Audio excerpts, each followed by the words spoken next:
ये जय माताजी जय सीताराम बधाने माजरंग मालधारी वाळाना हते ने मारा हते ने અમે બધા નીકળી ગયા છે ભોળેશ્વર બાજુ હાલીને પદયાત્રા કરવા માટે। એ 1 મિનિટ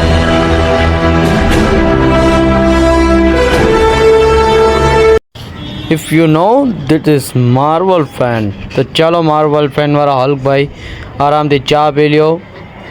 अमारो हल्क है भाई देसी हल्क है અને વાહે છે બ્રુસ બેનર એનો ભાઈ।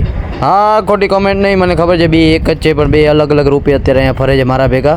જોઈ લે મારી પ્રોટેક્શનમાં મેં હલ્ક રાખ્યા છે, એ તો તમે જુઓ કોઈ આ ટ્રાફિક વાળો મને નડવો જ ન જોઈએ। અને નીકળી ગયા જો હવે પદયાત્રા કરવા માટે।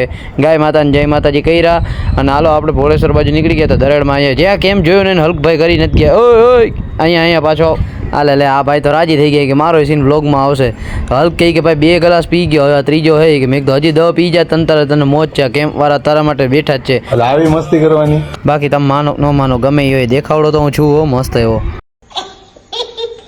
તો હાલો ત્યાંથી આપણે આગળ નીકળી ગયા અને ફરી પાછા આગળ ગયા આપણે। તો ત્યાં પાછો એક કેમ દેખાડો મને જો હું તમને કહું અંદાજો મારું આ હોય પાછો જાહે। જો મેં કીધું હતું ને મેં એને કીધું હવે બસ કરી કે ભાઈ કે આ કરવાથી કે આવ્યા હતા, ના ના એવું તો નથી। જો કે અમે બધા હાલીને ગયા હતા અને જો કે અહીંયા આપણે પોલીસ પ્રોટેક્શન સારું આપ્યું છે, બધી જગ્યાએ લોગા મારીને દે છે, ઓલા દેવાય ખબર કેમ કે જેના પર લોગા લાગી ગયા હોય તેવી રીતના લોગાની પટ્ટીઓ મારી દે એટલે રેડિયમની પટ્ટીઓથી તમને શું કાંઈ એક્સિડન્ટ કે એવું કાંઈ ન થાય એનાથી બચી જાઓ। અને આ જો અહીંયા ગામના એને પ્રોટેક્શન હાટું રાખે કે એમને કાંઈ થાય ને આ હળવીતરી વે જાય। જો અહીંયા આવા જ ખેલ કરે એ કે ગાડીવાળાને દેખાય તારો હગો ને ગાડીવાળાને આવડું પીળું નથી દેખાતું તું ને એ નાખવા જશે પછી જતો વેખલીને જેમ દાંત કાઢે એટલે ભાઈ આ સીન કોને લીધો આમાં નતો લેવાનો, ડિલીટ કરો।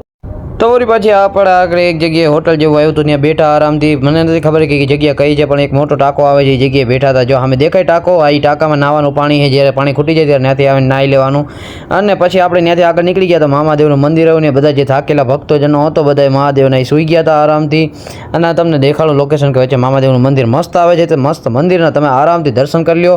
વિડીયો ઝૂમ કરીને દઉં તમને તો તમે દર્શન કરો, મોજથી દર્શન કરો, મહાદેવની કૃપા તમારા ઉપર બની રહે। અને આજે અમારા મરદ માણસો અહીંયા બેઠા છે, હલ્ક ને બ્રુસ બેનર બે જણા। આમ જો હા અને ફાઇનલી અમે પહોંચી ગયા છીએ ભોળેશ્વર બાજુ। આ ભોળેશ્વરના રસ્તે બેઠા છે, હવે અહીંથી 1.5 કિલોમીટર બાકી છે। તો હવે એ આપણે પાર્ક હું પહેલાં કેમેરો સેટ કરી લઉં, 1 મિનિટ ઊભા રહેજો એ હરખો રે। આ તો જો અમે પહોંચી ગયા ભોળેશ્વરની નદી બાજુ અને હવે અહીંથી આપણે સામે દેખાય મંદિર છે ને, અહીંયા નદી જેને કૂદવું હોય અહીંયા આવીને કૂદી શકે। અને જો એ ભોળેશ્વરની બજાર તો આપણે જાય છીએ ભોળેશ્વર મંદિરની અંદર બાજુ અને આપણે પહોંચ્યા છીએ જેવા ટાણે કે આપણે દાદાના દર્શન કરી શકીએ અને આરતી કરી શકીએ। ભક્તોની ભીડ તો વધી ગઈ, જો આ રહ્યું મંદિર અને હવે તો ઘણો સુધારો થઈ ગયો, પહેલાં તો હતું એવું બધું પણ હવે આપણે પહોંચી ગયા। તમને જો આરતીના દર્શન કરાવી આરામથી। જો આરતીનો સમય થઈ ગયો છે અને આરતી ચાલુ થઈ ગઈ હતી। આ તો આમાં એટલો અવાજ ન નાખે એટલો ઘોંઘાટવાળું થઈ જાય એટલે એને કરતાં જોયું ને આરતી કેવી ચાલુ હતી। હસદે ચહેરે ਦਾ ਮਤਲਬ ਇਹ ਨਹੀਂ ਹੁੰਦਾ ਕਿ ਉਹਨਾਂ ਨੂੰ ਕੋਈ ਤਕਲੀਫ ਨਹੀਂ ਹੁੰਦੀ।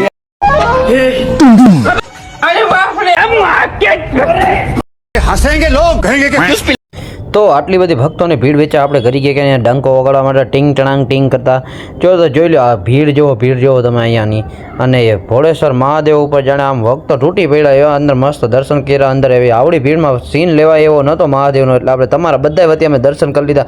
બસ તમે બધા મને સપોર્ટ કરતા ને આ બે કે મારે આમાં નાવું હોય પણ મેં કીધું ઓલા ભાઈ તો ઠીક ભલે નાય પણ મેં કીધું જઈલા તું હલકા એમાં પડતો નહીં, મેં કીધું તું અંદર પડીશ તો પાણી બહાર આવી જાય એટલે તું રહેવા।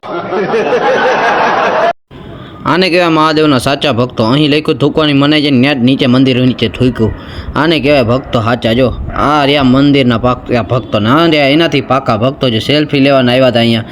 જો કે જય મહાદેવની કરીને હાલો મળ્યા હવે તમને નેક્સ્ટ વ્લોગમાં। તો ઓલો ભાઈ મસ્ત જો વિડીયો માટે વાળ ઓળે છે અને ઓલો જો દાંત કાઢે મેં ક્યાં તારું કંઈક લઈ લીધું। પછી એ બેનો મેં અહીંયા જો છેટો ઘા કર્યો ને પછી મેં કીધું હાલો નીકળો અહીંથી રવાના થાવ અને હું ઘર ભેગો થયો તો હાલો મળ્યા નેક્સ્ટ વ્લોગમાં। જય માતાજી। ને હા યુટ્યુબમાં કોઈ જોતા નથી બધા સબસ્ક્રાઈબ કરજો, તમે હું કેમ ફોલોવર બનીને બેઠા હો તો હાલો।